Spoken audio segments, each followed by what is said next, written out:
Greetings in the love and in the light of our infinite prime creator, the divine grid program. Namaste, Maskaram.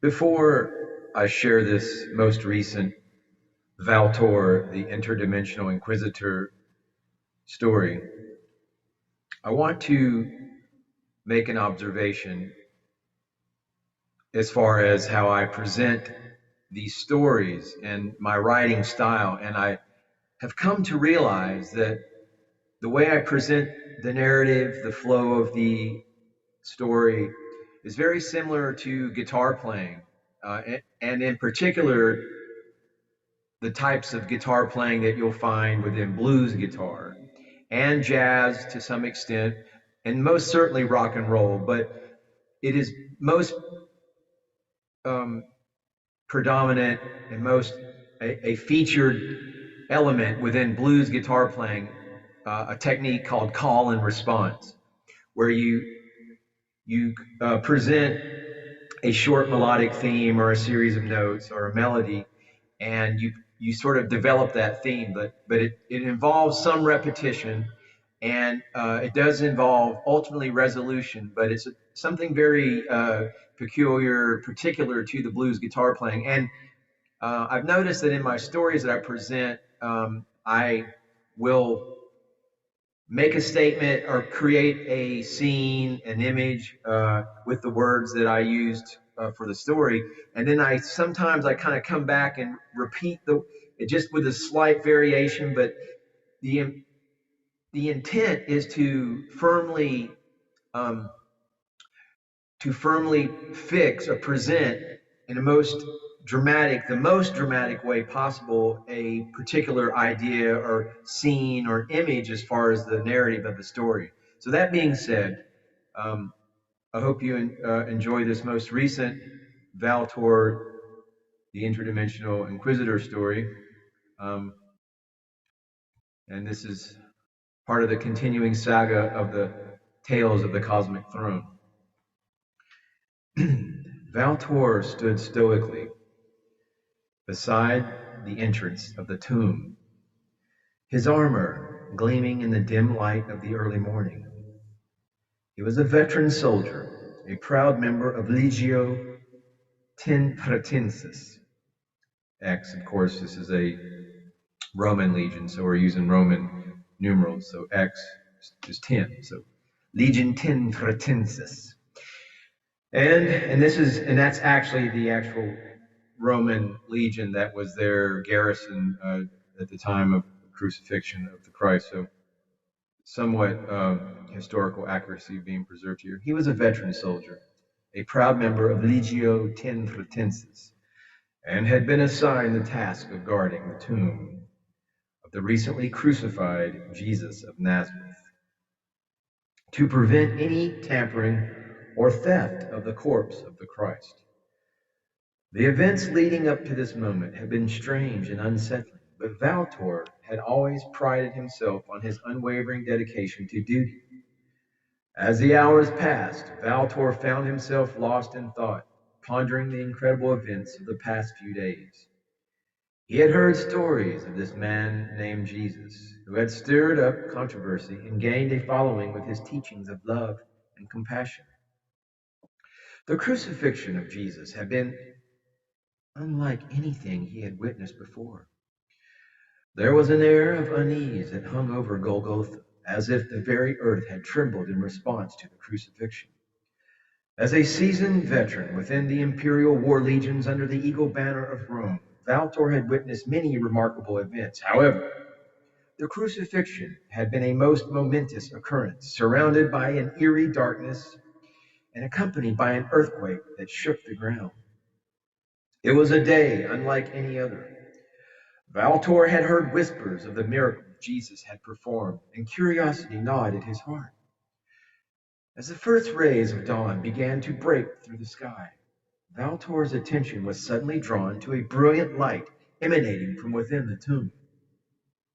His heart skipped a beat, and he tightened his grip on his sword. A mixture of fear and curiosity coursed through his veins as he cautiously approached the entrance. It was during the darkest hours of the night, as Valtor's weary eyes fought to stay open, that a sudden radiant light enveloped the tomb.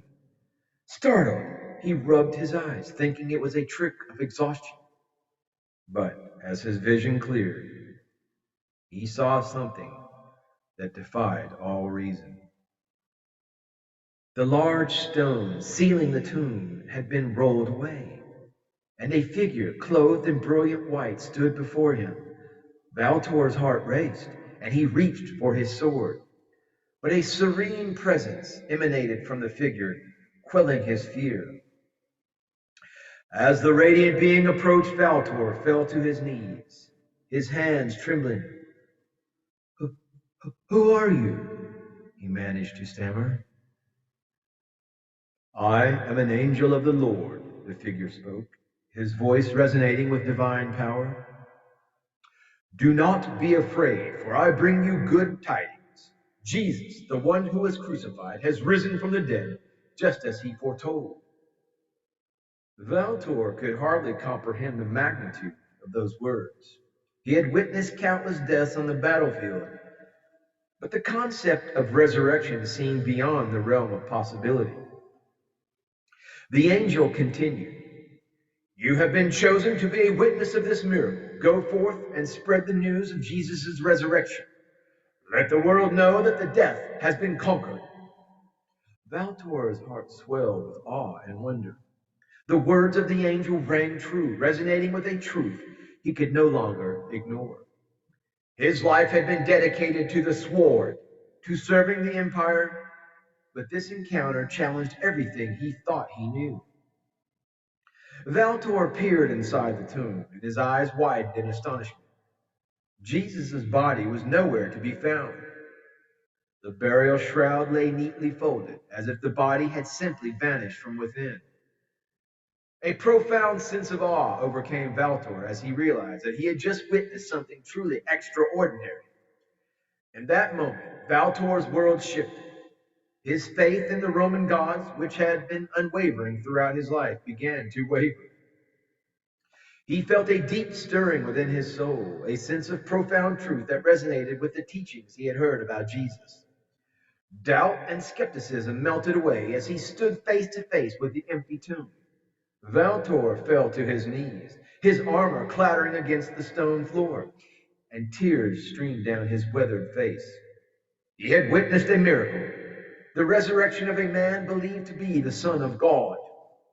In that moment, he knew that his life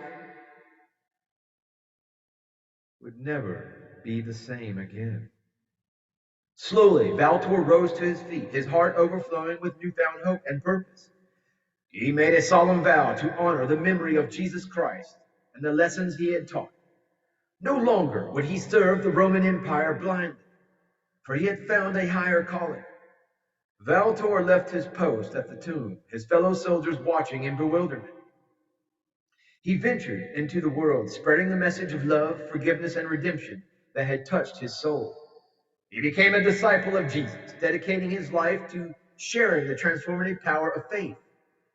Valtor's journey was not an easy one. He had faced persecution, rejection, and even imprisonment for his beliefs. But through it all, he remained steadfast, his heart filled with the conviction that he had been chosen for a greater purpose. Years later, Valtor's unwavering devotion and commitment to his newfound faith caught the attention of early Christian leaders. He became known as Valtor the Faithful, and his story inspired countless others to embrace Christianity. Valtor's witness of the resurrection of Jesus Christ had set him on a path of love, compassion, and unwavering faith. In the face of adversity, he found strength, and in the empty tomb, he discovered the hope that would guide him for the rest of his days. From that moment forward, Valtor's path took a dramatic turn. He left his post, his duties as a soldier, and set out to share the message of Jesus' resurrection.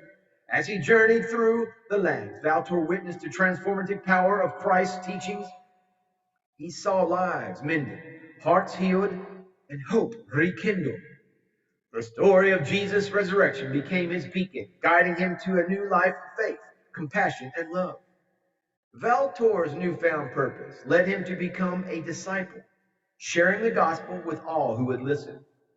He no longer sought conquest on the battlefield, but sought to conquer hearts with the message of redemption. Through his tireless efforts, many came to know the truth and experience the grace that had transformed Valtor's own life.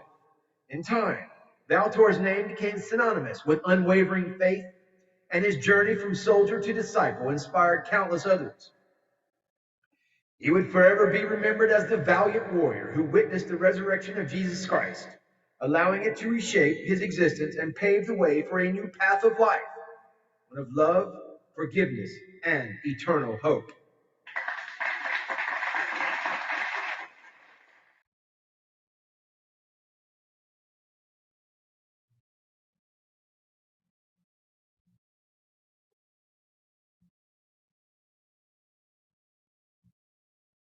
Thank you for listening. I hope this story has been worth your while.